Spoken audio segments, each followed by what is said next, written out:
we are going to discuss the Declaration of Independence, a document that every American citizen should try to understand, and one that, like other great works, should be read carefully and discussed thoroughly in every school in this country. We will not be able to cover the whole Declaration of Independence, though it's only 2 pages long. It is too much to discuss thoroughly in 2 hours. We will spend a few moments on the opening paragraph, a few moments on the closing paragraph, and then we will devote all the rest of our time to the first 5 lines of the second paragraph, beginning with the words, "We hold these truths to be self-evident, that all men are created equal," and so on. In those lines, almost every word counts, and that is why we should pay very close attention to all the important words. It will take us the better part of 2 hours to achieve a clear understanding of these ideas. To do so will require all of us to use words with maximum precision. That is difficult to do, and most people, most students, are not accustomed to doing it. In the questions I ask you, I will try to be as precise as possible in my use of words, and I will try to get you to be precise also in your use of words, so that we can achieve a clear understanding of the ideas expressed by those words. That is a very instructive exercise, and the Declaration of Independence is an ideal text to perform that exercise on. In the course of the discussion, difficult questions will confront us, to which none of us will know the answer. That is fine. Such questions are good questions, for they keep our minds actively engaged in the pursuit of answers. In this case, a close analytical examination of a very rich, a very significant, and a very difficult text. The Declaration, as you know, was signed and promulgated on the 4th of July. You all know that, 1776. But what you might forget is that a little earlier, in June or late May of 1775, the colonists were in battle with the redcoats of King George III, and they fought a battle at Concord Bridge. So the war between the colonists on this side of the Atlantic and Great Britain, the King's troops, had begun almost a year before the Declaration was published. That war, in the history books that you've read, or other history books that you may not have read, sometimes carries this one of 4 names. It is sometimes called the Revolutionary War. It is sometimes called the War of Rebellion. It is sometimes called the War of Independence. It is sometimes called the War of Secession. I repeat those 4. Revolutionary War, War of Rebellion, War of Independence, War of Secession. Please look at the first paragraph while I read it to you, that first paragraph, because what I want you to tell me as I read it, in the light of the words of that paragraph, as you look at the words carefully in that first paragraph, which do you think is the best of those 4 names, the most appropriate name for the war that was going on? When, in the course of human events, it becomes necessary for one people to dissolve the political bonds which have connected them with another, and to assume among the powers of the earth the separate and equal station to which the laws of nature and of nature's God entitle them, a decent respect to the opinions of mankind requires that they should declare the causes which impel them to the separation. Of those 4 names, which do you think is the right name for the war in the light of that paragraph? War of Secession. War of Secession. What's your answer, Dan?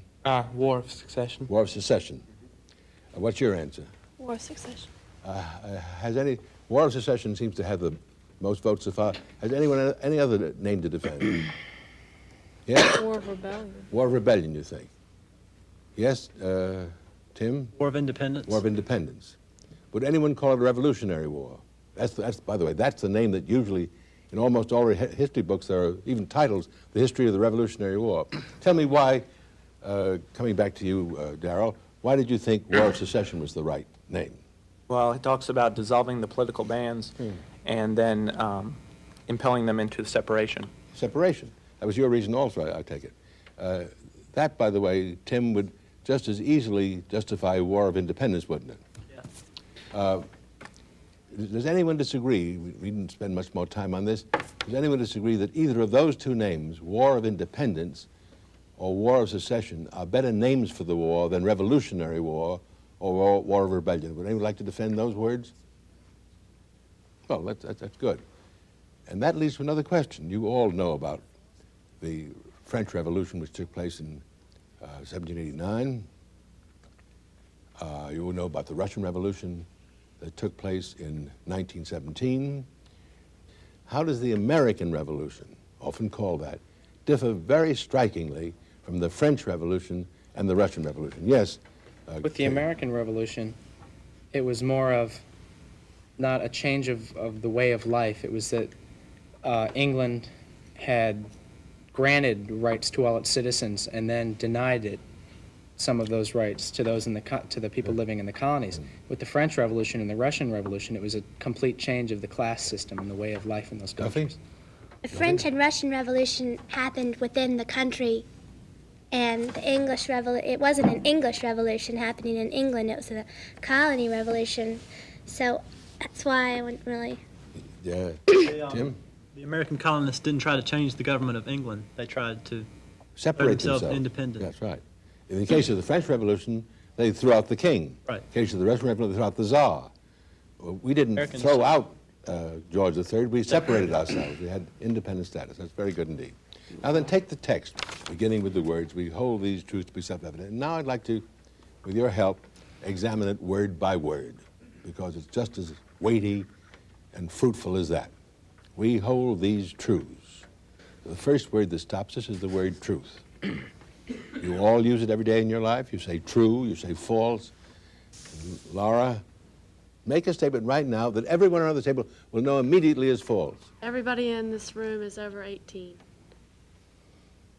You all agree that she's made a statement. Why, what makes that false? Because everybody in this room is not over 18. Then if you now make a true statement, Everybody in this room is of varying ages. what makes that true? Go ahead. Hard to do. It's perfectly obvious, but make the obvious Because point. everybody in this age is of varying ages. Yeah. There's some over 18 and some under 18. Now, do you see, have you ever told a lie? Have you ever told a lie, Buffy? How do you tell a lie? What is involved in telling a lie? Which is the opposite. Deception. Pardon me? Deception, maybe? No. How do you tell a lie? Oh, you don't tell the truth. How do you? You make something up. No. You have to answer the question a little more precisely. When you tell a lie, what are you saying to somebody else? You want me to give you an example? Don't tell me a lie. Just tell me what you do. Yes. A statement that is not true A statement of facts. No. and untrue. Of course, obviously, when you tell a lie, you're making a statement. In fact, it may be true, but you think it's not true.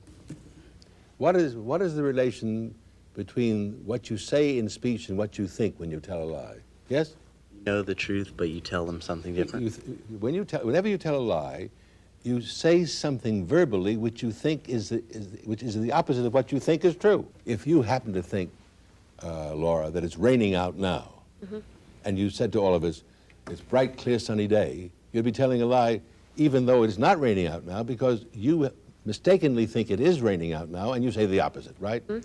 So telling a lie consists in saying the opposite of what you think is true, and speaking the truth is saying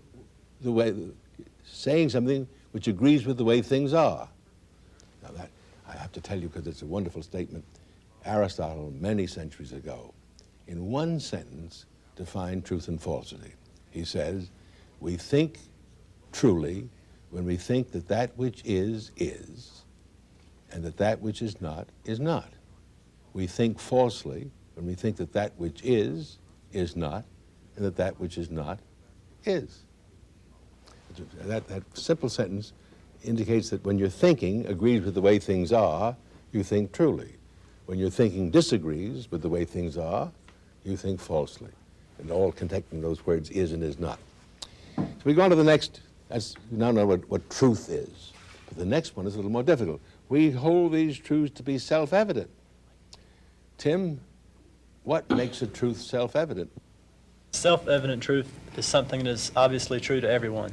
obviously true to everyone. Like a self-evident, well, an example of a self-evident truth is that all of us around this table are male or female.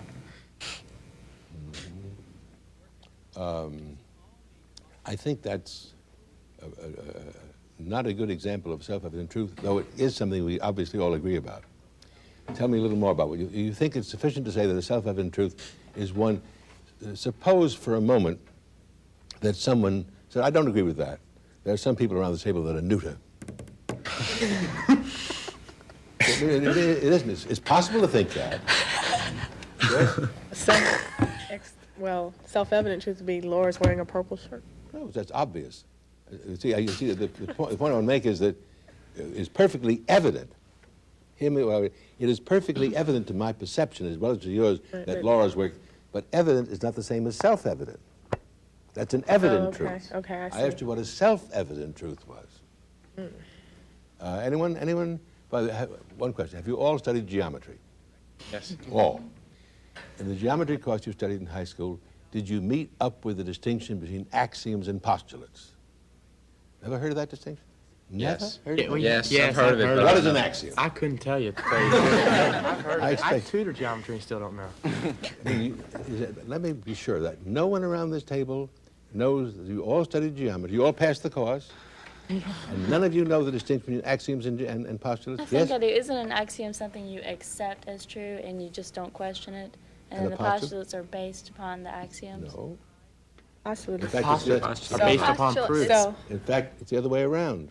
Postulates is something which you voluntarily accept as true even if you can't prove it. In Euclid, every one of the postulates begin with the words, let it be granted that, or please grant me that. Will you assume with me that? That's a postulate. Now, what's an axiom as opposed to a postulate? Has been proved. What? Something that's been The very proved. opposite of that, Greg. An axiom is a self-evident truth, and a self-evident truth is one that can't be proved because it's self-evident. If it were not self-evident, it could be proved. What is provable is not self-evident. What is self-evident is not demonstrable. Did any of you in the course of studying geometry ever hear that the whole is greater than any of its parts? That the part is always less than the whole? You remember that, don't you? Yes. Well, now that's an axiom. That's one of the axioms of Euclid. And it's a self-evident truth. And the reason why, I'm going to test you out on this, the reason why it's a self-evident truth is that you cannot possibly think the opposite. Now, just try it for a moment. Just try it for a moment. Try to think that, think of I'll do it very simply. Take a piece of paper. This is a whole piece of paper here. That's a whole. And here are the four parts. That's all you have to do. Is it possible for you to think that any one of the parts is more than the whole? Can you think it? Can you think that the whole is less than one of its parts? I can't think the opposite of that this part is more than that whole, or this whole is less than one of those parts. Is that clear now what a self-evident truth is? Truth, the opposite of which it is impossible to think. Let me give you another example, so that one that you haven't ever heard before. You all know what a triangle is, don't you? A three-sided figure. You know what a square is? Four-sided figure. You know what a diagonal is? It's a line that connects the non-adjacent angles. Therefore, in a square, if you draw the line that connects the non-adjacent angles, just to visualize this, you have two diagonals in a square, correct? A diagonal is a line that connects the non-adjacent angles in a plane figure. A triangle is a three-sided figure. It therefore has no non-adjacent angles. It is therefore self-evident that there cannot be any diagonals in a triangle. Correct? You can't think of a triangle as having diagonals because of what you understand a diagonal to be and what you understand a triangle to be. Is that clear? It just strikes you. You can't think the opposite. Now then, let's go back to Jefferson. He says, we hold these truths to be self-evident, that all men are created equal. Now, a hard question. I will tell you at once, that is not self-evident. You will tell me, if you can, what one word in that statement makes it not self-evident. It can become self-evident if we drop that one word out. What is the one word we must drop out to make it self-evident? Yes? Equal. Equal. Created. Why we must drop the word, not equal, we lose the sentence entirely. But why must we drop the word created out? Please, Alan, if you can explain it. Because all men aren't created, they aren't born equal. Some are missing legs, some are missing eyes, etc., etc. I mean, that's just an easy thing for people to see. So it's not self-evident because you could think. That isn't the reason. That isn't the reason? That isn't the reason why you drop the word created. Because the reason why you drop the word created is because it is not self-evident that God exists. It is not self-evident that God exists. If it is not self-evident, you can think, atheists exist who think that God does not exist. It is possible for human beings to think that God does not exist. It has nothing to do with the truth now. It's possible to think the opposite. If it is possible to think the opposite, that God does not exist, it is also possible to think that men were not created. Hence, you've got to drop the word created out if you are going to make the sentence true. Self-evident. Now let's drop it out for a moment. Suppose I now substitute for the word created a word that makes it self-evident. All men, I'm now rewriting Jefferson, self-evident that all men are by nature equal.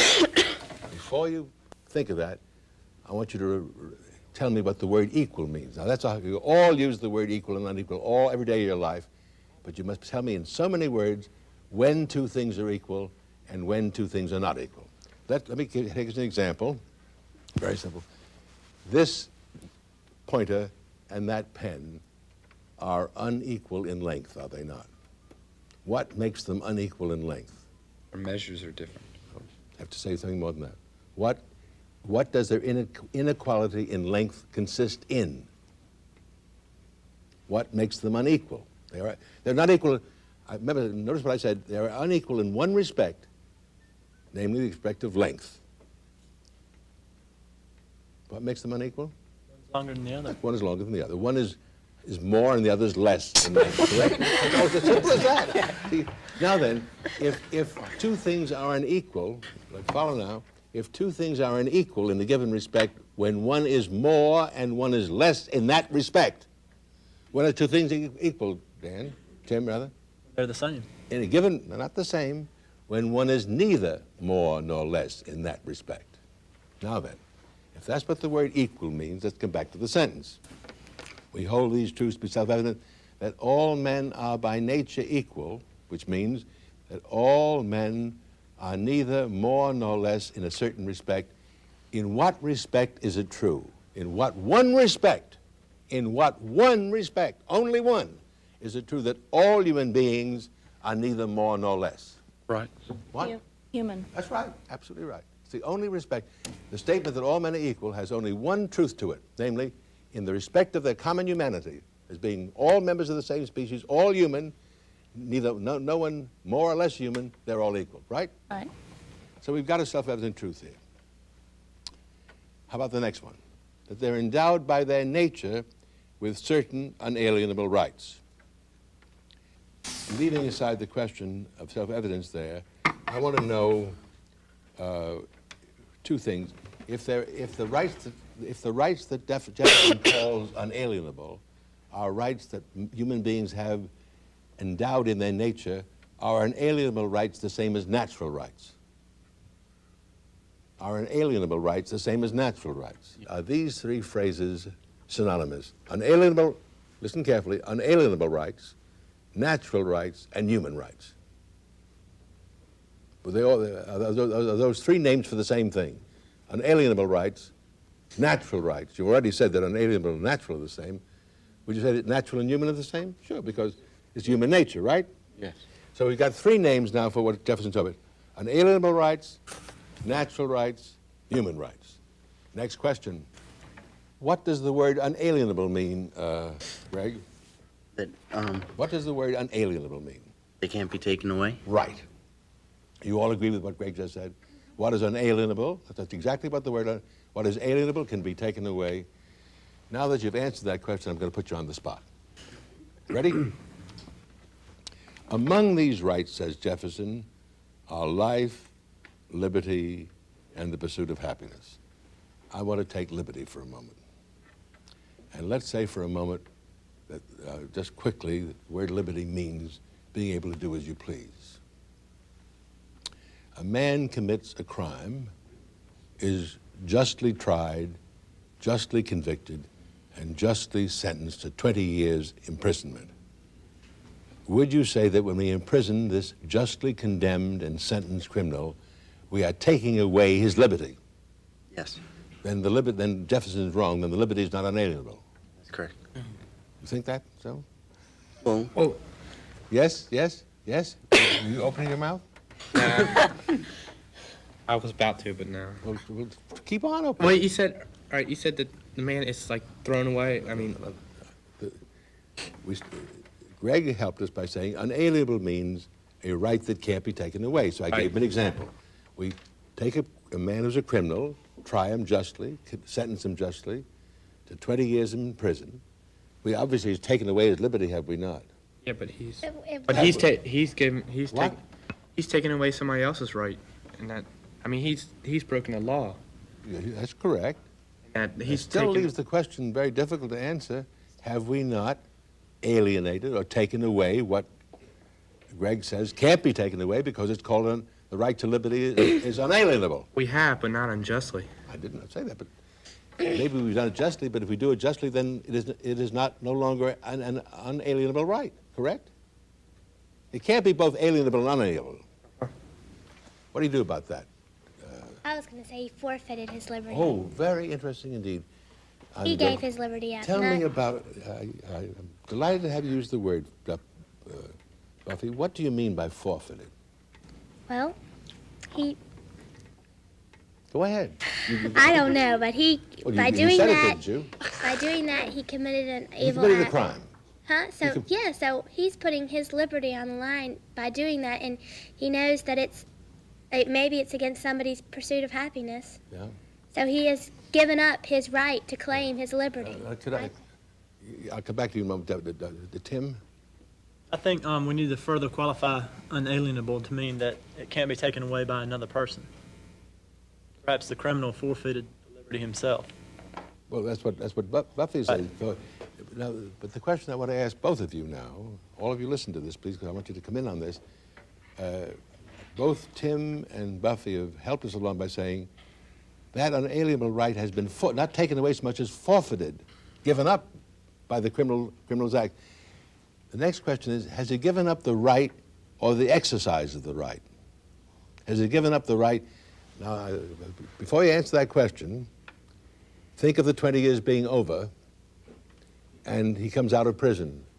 What has been restored when he's released from prison, the right or the exercise of it? Exercise. So what's taken away is not the right, but the exercise. Right. So the right is inalienable. Now then we come to the more difficult question. Chris, and I hope you'll get help from your colleagues on this, because when we sentence, this man has now committed a capital offense. He has killed somebody, committed murder in the first degree. And he lives in a state in which the sentence of first-degree murder is electrocution. We take away his life. Do we take away his life or the exercise of his life? Chris? In that case, do we take away his life or the exercise of his life? Take away his life. In that case, his life can't be restored, can it? Cannot. Does this business, if his right to life is unalienable, even though he's forfeited it by his act, isn't the case of capital punishment different from the case of imprisonment? Yes. What do you, if I asked you the hard question, suppose I ask you all to tell me, how do you stand on capital punishment, for or against it? How many for? How many against?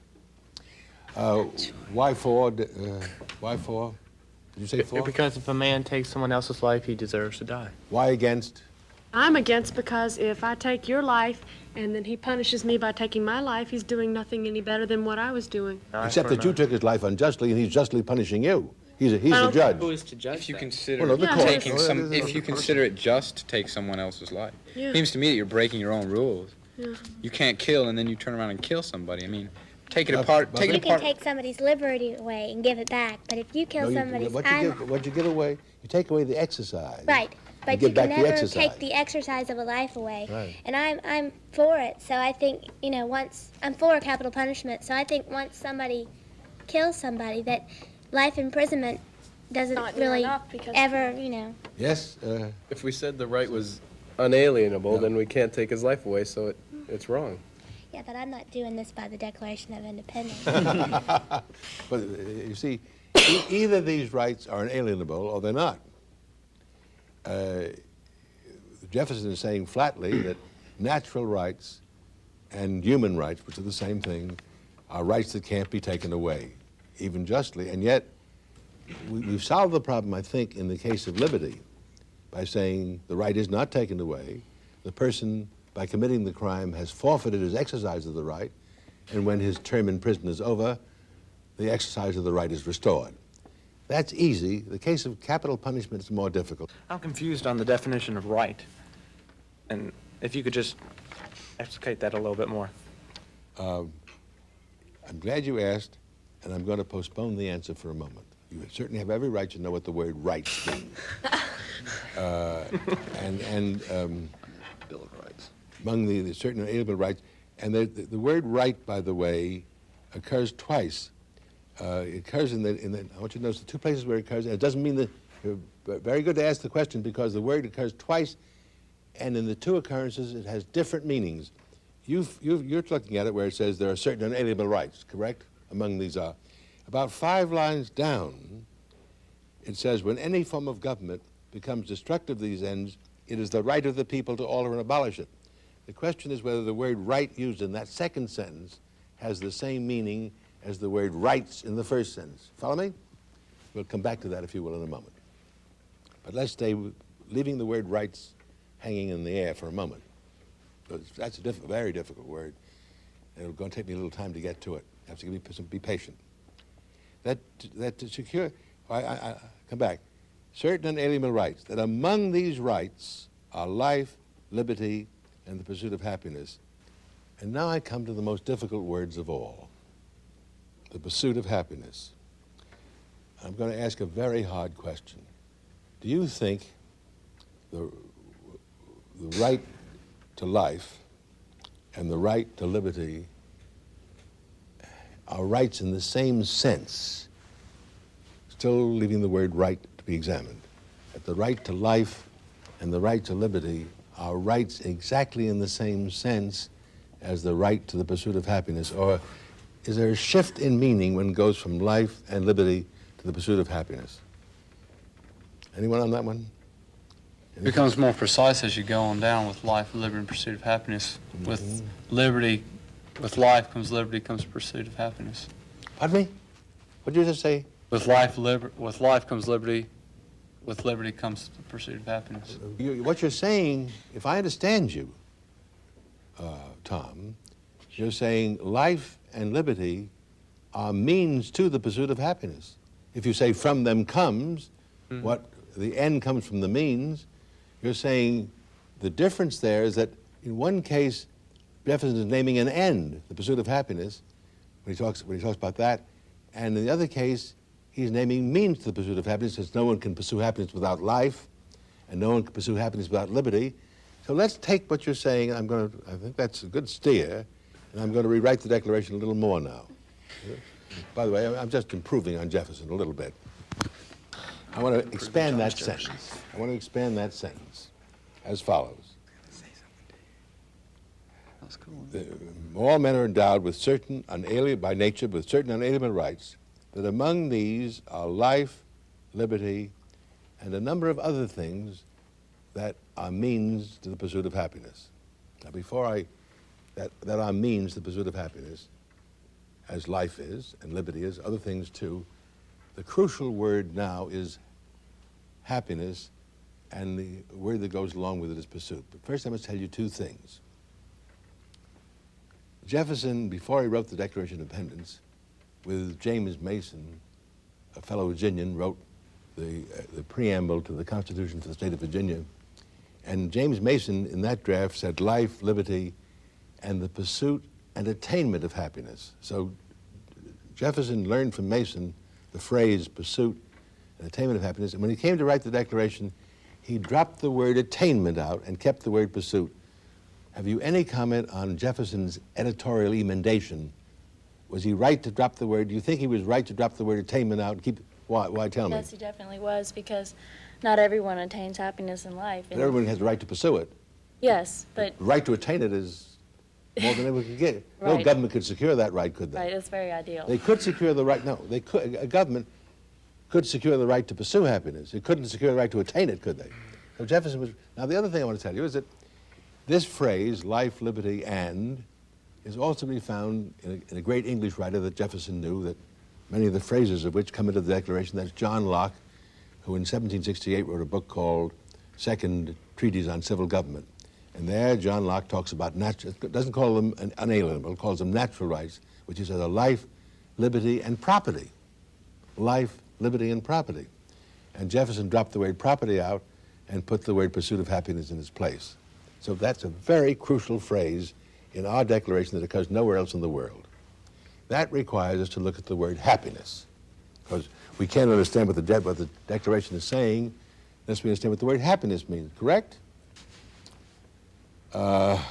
Mark, what do you think the word happiness means? When you use the word, I want to be happy, or I have been happy. I'm not happy now, but I was happy yesterday, or I was happy last year, but I'm not happy this year. When you say that, what do you mean by what do you mean by the word?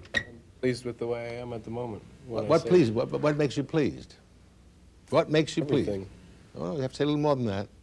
When are you displeased with the way you are? What gives you displeasure?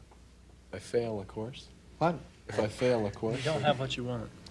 One meaning of happiness, which is one you just used, is happiness consists in getting what you want. So that one meaning of happiness, which, by the way, is happiness meaning number one on the left side of that board, happiness one, happiness consists in getting what you want. And that's why you can say, today I felt happy, today I'm happy, last week I was very unhappy, I was frustrated, I was dissatisfied, I was discontented, I didn't get what I wanted. And in that meaning of happiness, that's a psychological meaning of happiness, because you either feel pleased or displeased. You said pleased, satisfied, getting what you wanted. What's the other meaning of happiness? What other meaning do you think happiness has? I got happiness one there, happiness getting what you want. Getting what you need. That's exactly it. Darrell, tell me, what is the distinction in your mind between wanting and needing? And after you try, I'll put everyone on the spot on this one. What do you think the difference between needing something and wanting something is? Need is, They both are desires, aren't they? They're Yes. both desires, but they're different kinds of desires. What's the difference between the desire that is a want and the desire that is a need? without one, with a need, it'd be difficult to survive. Without the want, it'd be not be enjoyable. Life would not be enjoyable. Yes, Buffy? Here's an example. You have to have food to be happy, to be alive, but you want a steak. You know, you want more than you need. You want the better of something. That's interesting. Very interesting indeed. Let's follow Buffy's lead. Think of the. Yes. A need is necessary. A want is superfluous. Good. Let's go one step further. If I asked you to, if I said to you, don't do this, but just think of it a moment. Suppose I said, take a piece of paper and write down on that paper the 10 things you want in the next semester, between now and June. Suppose you did that. And then I said, take another piece of paper and write down on the other piece of paper the things you think everyone needs in the course of a whole lifetime. How would the two lists compare? How about that, Sheila? Your wants are a whole lot more than what your needs would be. Oh, okay. All the want lists would be different, but all the need lists would be the same. That's exactly right. Exactly right, Mark. For the most part, there might be some slight differences, but as Buffy said, no one would deny that everyone needed food, or drink, or sleep, or some kind of protection against the elements. Those are the simple biological needs, or liberty, or knowledge. right? Or pleasure. Those are needs. But steaks, yachts, Mercedes-Benzes, or even good grades are not needed but wanted. Now then, that second meaning of happiness, happiness two, which consists not in getting what you want from day to day, which gives you contentment and pleasure, but getting what you need in the course of a whole lifetime, probably now, not today or tomorrow, getting what you need in the course of a whole lifetime is the ethical meaning of happiness. Because when you get what you need,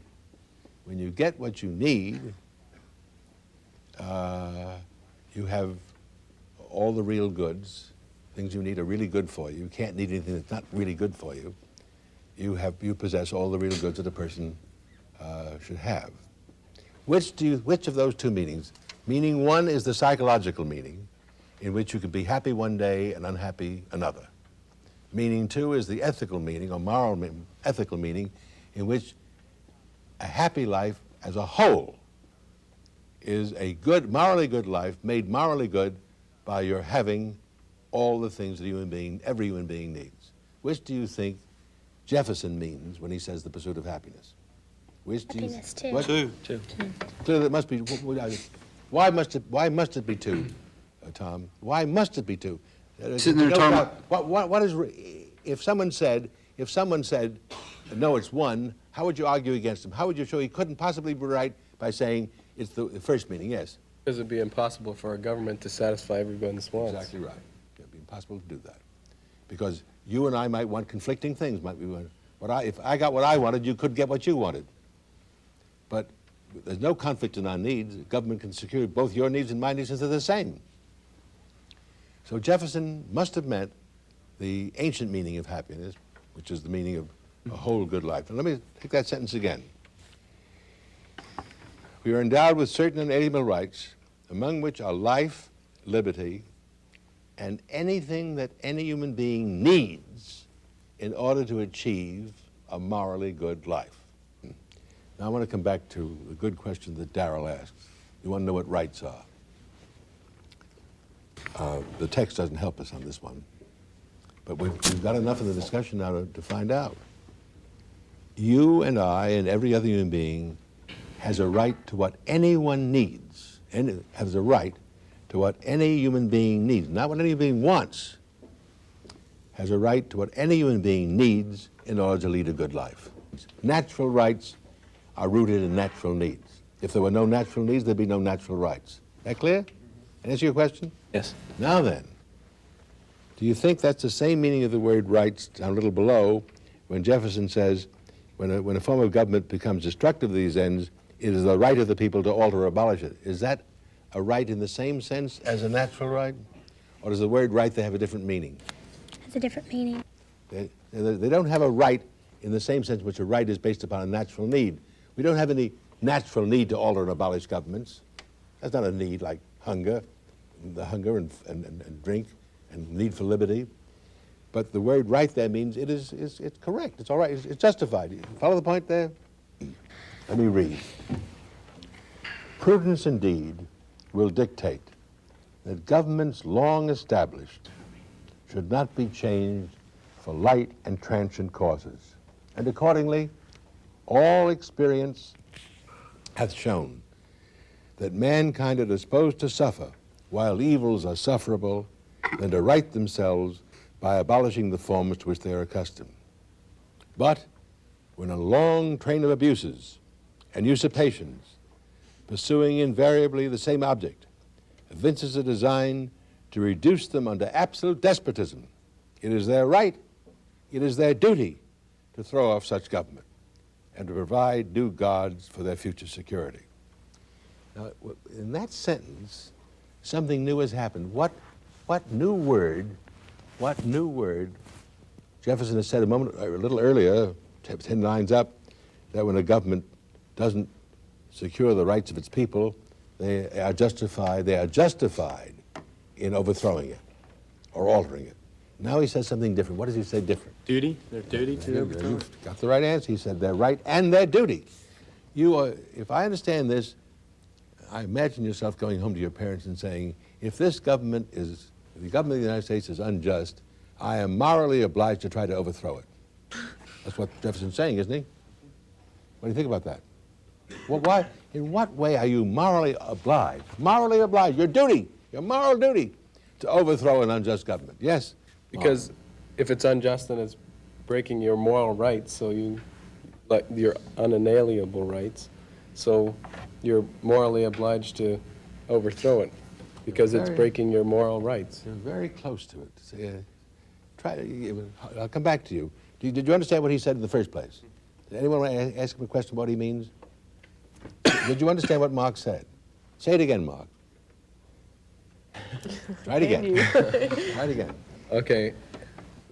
If the government is unjust and it's breaking your... If it's unjust because it's violating... your unalienable transgressing your basic human rights, right? Which are your moral rights, so you're morally obliged to overthrow the government. That's very close to being it. Yes, Chris? If there's injustice going on by taking away your rights or other people's rights, if you don't oppose it, Yes. then you are like an accessory to that injustice. You're giving your consent by not doing anything about it. Mm-hmm. Almost. Yes? It's hard to violate your needs. Yes? And so you have a should, in order to survive, do something about it. Mm-hmm. Well, you're all very... I think everything you said is relevant and on the point. There's only one little thing left over, and that is, are you morally obliged to try to make a morally good life for yourself? Are you morally obliged to pursue happiness in sense two? I mean, you say, I don't want to pursue happiness. Are you under a deep moral obligation to pursue happiness in sense two on the boards, over here, where happiness means trying to lead as morally as good a life as you can? Are you morally obliged to do that?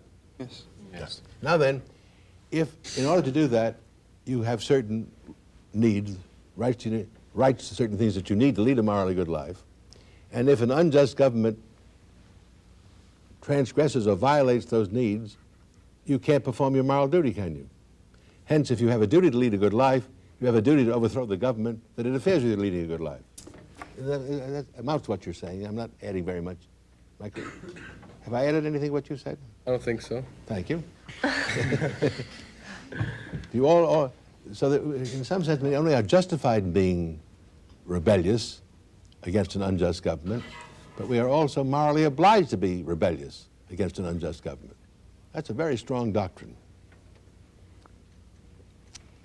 Any questions about this so far? And so we come finally to the last paragraph. I would like to know whether you think, this is a hard point, whether you think the last paragraph, which begins with the words, "We therefore, the representatives of the United States of America in General Congress assembled," would that be more accurately printed if the words United States were written with small u and a small s? Or do you think there's some error being committed by having that written with a large U and a large S? Is my question clear, Teresa? What do you think? I think, now that I've been thinking about it, I think it should be a small u and a small s, Why? lowercase. Because later in that paragraph he says, Yes. and that, it just, a portion of it says, and that as free and independent states. Because they were not united. They were not united. They had each their own That's currency. right. I think maybe he meant that they were all united in breaking away from They were England. united in the war. That was the Okay. only thing that they were united That's why I had to put it in lowercase. They were united, they were states, but they weren't the United States. See, the phrase United States of America is the name of one nation in which the states are only parts. Now, let me ask one further question. In 1861, Jefferson Davis, the president of the Southern Confederacy, and the other southern states seceded from the Federal Union, correct? Mm-hmm. That was the act of secession that brought on what we call the Civil War. I want you to think about this moment. If Jefferson Davis didn't do this, but if he had wanted to, could Jefferson Davis have taken the first paragraph of the Declaration of Independence, which you said led to the War of Secession, and used the first paragraph exactly as written to declare the secession of the southern states from the North, from the Federal Union? Could he have used exactly the same words that Jefferson used for the secession of the 13 colonies from Great Britain for the secession of the southern states from the Federal Union? Yes, Chris? I think they could have. Yes, They weren't suffering any real injustices, being in only that they couldn't have slaves. No, that's not it. That They wasn't took it. away lots of other rights, voting rights in When- Congress. Well, that was the main When reason. America wasn't was separating from Great Great Britain, there was it? About that war? one government over another country, but when the state pulled apart from the other states, it was one government, so he couldn't use the same. In other words, there's a difference between the two secessions. Right.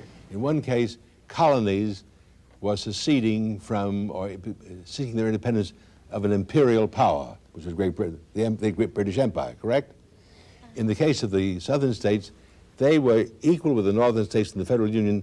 They were states separating themselves from other states in the same Federal Union. But wouldn't the words almost apply, though?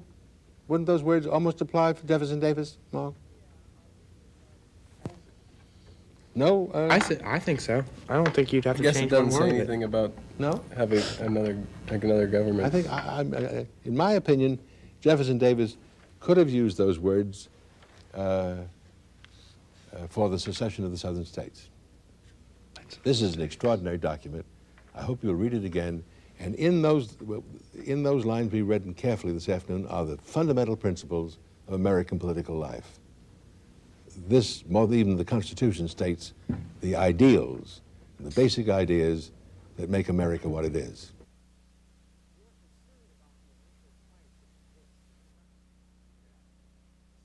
The seminar you just witnessed on the Declaration of Independence is not a typical seminar. It's a very special one because it's a very special document, quite different from the reading of books or chapters in books, and because the concentration here in this particular seminar is really a word-by-word examination of a few lines, which is not what happens in most seminars, but the purpose of this seminar is really to get future citizens to understand, I think, the single great document in American history, the document that lays down the principles of our constitutional government, that every American citizen should have read, studied, and understood carefully in order to be a citizen.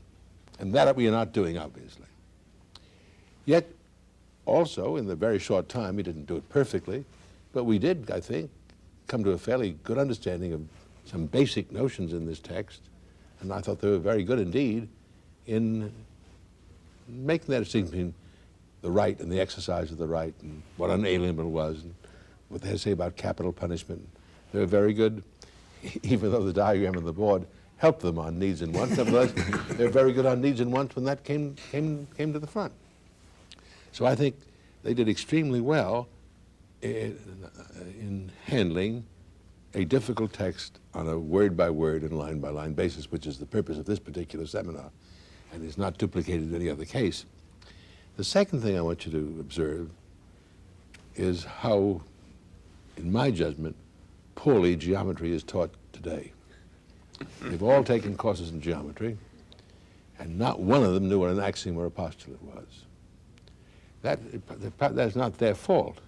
It's the fault of the textbooks they use, which don't represent geometry as it should be taught, now connected with other parts of mathematics. But the advantage, see, if you introduced great book seminars into your schools at some point in the junior or senior year, you'd have them read the first book of Euclid, which is the beginning of the principles of geometry. And it's a highly discussable book, all kinds of questions to ask about the axioms and the postulates and the demonstrations, the constructions and so forth. And they'd understand something about mathematics they would never understand from a mathematics class, I assure you. But it was perfectly obvious that the basic notions of axiom and postulate were not within their range at all. Have you any questions? It's an observation. One of the youngsters in that group who did not answer the question is an excellent mathematician and placed third in the state. Yeah. State math contest. So it certainly demonstrates your point. Yeah. If I can say something as a geometry teacher. They have geometry in the 10th grade. Yeah. And I think that the need for us to cover a substantial amount of material sometimes does not give us the time to do the things that we would really like to do in a geometry classroom. And therefore, by the time they are in 12th grade, I'm also teaching an advanced mathematics class now with 12th graders that I know those students had this material when they were in a 10th grade geometry class. But I almost have to teach it all over again. Isn't there something wrong about that? Don't you think? It's frustrating, yes. Well, it seems to me it's almost pointless. The whole point of studying geometry is not to carry around you for the rest of your life the demonstrations that you can do on examination, but to know what a demonstration is, to know how a postulate, a definition, and an axiom works in a demonstration, and what those. In other words, to understand the essence of the mathematical method. That's what's good for the mind. You see, and that seems to be not what's happened as a result of studying geometry. They learn particular demonstrations, they can solve problems, but that isn't very important because they'll forget those very quickly. And logic has been taken out of geometry, which is unfortunate. I know. Geometry was a model piece of logic for them to learn, you see. Question? Do you think computers can help take care of some of the basics that, like, reinforce? Well, computers will never do what I want done. The computers will be very helpful on the coaching side. That would eliminate us from having to teach so many basics. If the computers took over the coaching of the rudimentary mathematical skills, it would leave the mathematics teacher the time to talk about what's essentially important, what mathematical thinking is. I mean, what you ought to get from mathematics is the models of thinking that mathematics, it's the great, most beautiful exhibition of how the human mind can work with rigor. I mean, nothing is as rigorous as mathematics. And to have a taste of that rigor and understand what that rigor is one of the great advantages of studying mathematics, which is lost if it isn't done, you see. Well, I was pleased to see today that once you instructed the students that you were going to almost read it word for word, that they warmed to that approach fairly quickly and did a fairly good job with truth and equal and unequal, and that's encouraging to see as a history teacher. I think so too. Having dealt with this document. As it's too infrequently done. I would wager that in very few classrooms is that word-by-word approach to a difficult text made. But they did it today. They did today, yes.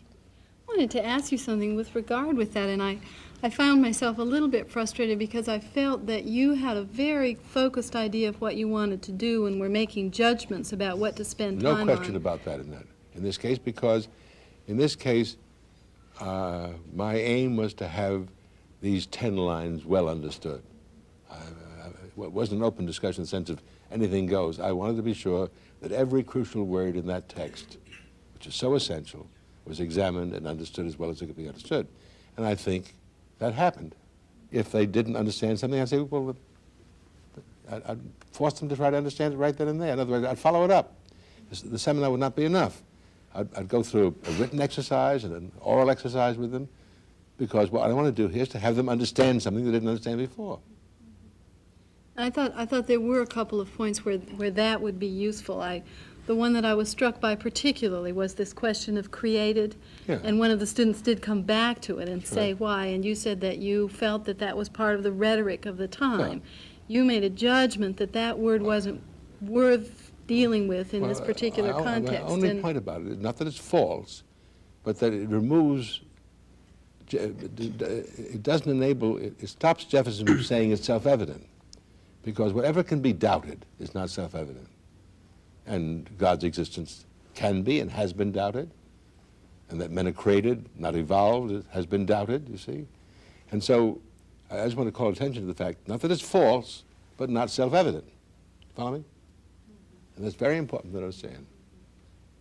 It's important to understand there are only I would guess there are probably not even 2 dozen in the whole range of human learning There are not even 24 self-evident truths.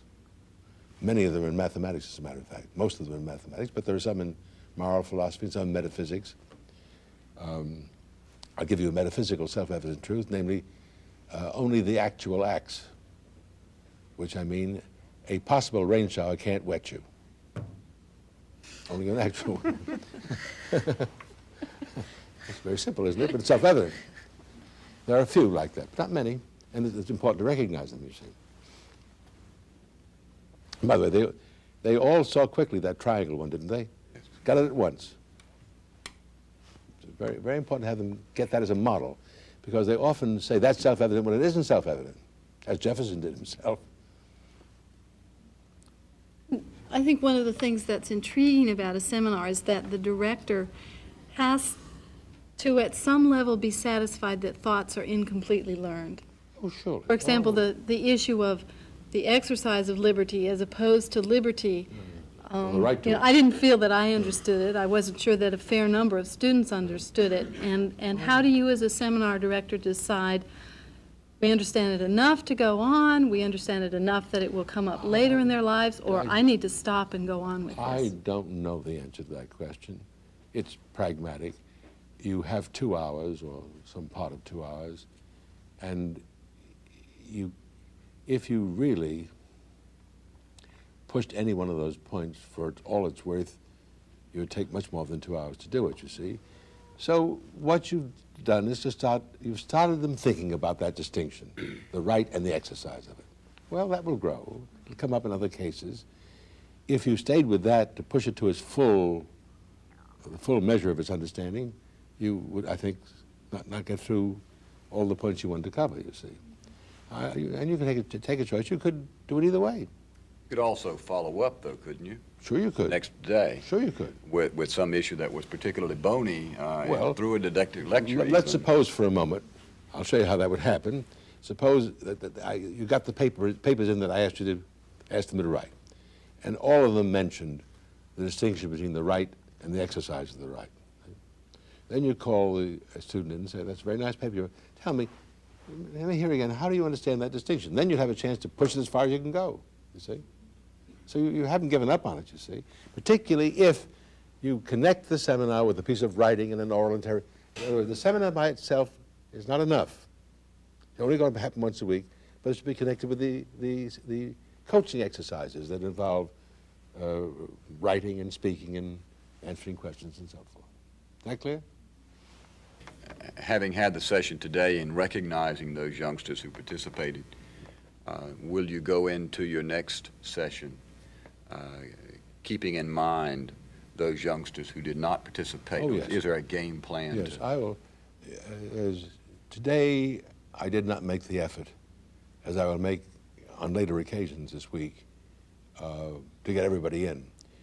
Today, there was no opportunity to ask a question that went around the room and got everybody in. Other books, other discussions will present that opportunity. Now, today is, as I think I said, a very special exercise that is very important to do because of the character of the document and because every future citizen should have that understanding. My aim is to get a better understanding of these crucial sentences in the Declaration. I think we did that in part. That's the outcome.